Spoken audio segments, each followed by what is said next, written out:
To all the grandmas watching her today, let's have a heart to heart. You've raised your kids, you've done the midnight feedings and the teenage drama, and you thought you were moving into the spoiling them and sending them home phase.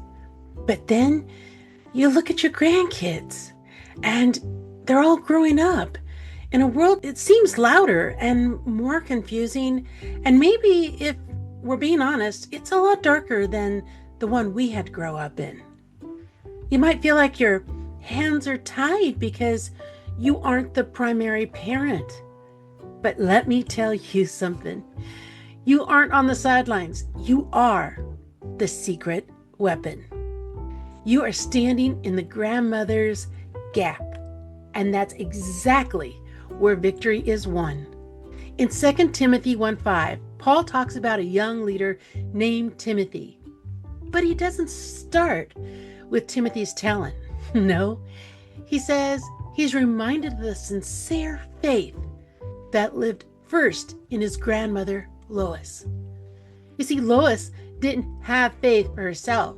She created an atmosphere where faith could grow in the next 2 generations. Your grandkids might not listen to your sermons right now, but they cannot escape the atmosphere of your prayers. You are the spiritual thermostat of your family. And when you stay steady, the whole house feels the shift. And listen, I want to tell you why your role is so critical right now. You see, the parents, your children, they're often in the thick of the trench of warfare right now. They're dealing with the daily drama, the school calls, the attitudes, and the financial stresses. You remember them. They're sometimes too exhausted to see the spiritual horizon. You have the perspective of years.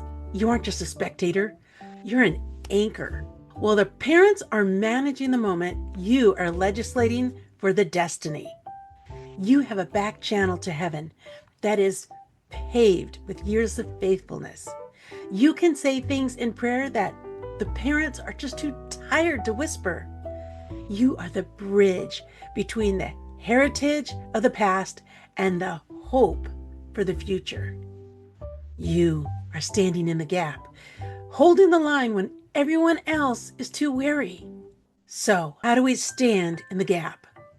Well, we stop worrying and start legislating in the spirit.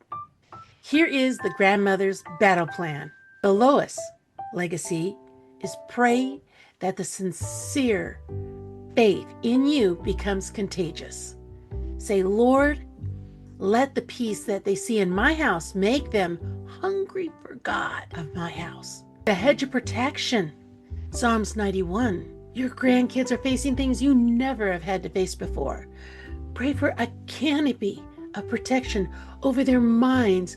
Pray that the lies of this culture would fall on deaf ears and that the truth of the Word of God would be the loudest voice they hear. The God of the 3rd generation. Remind God of His covenant.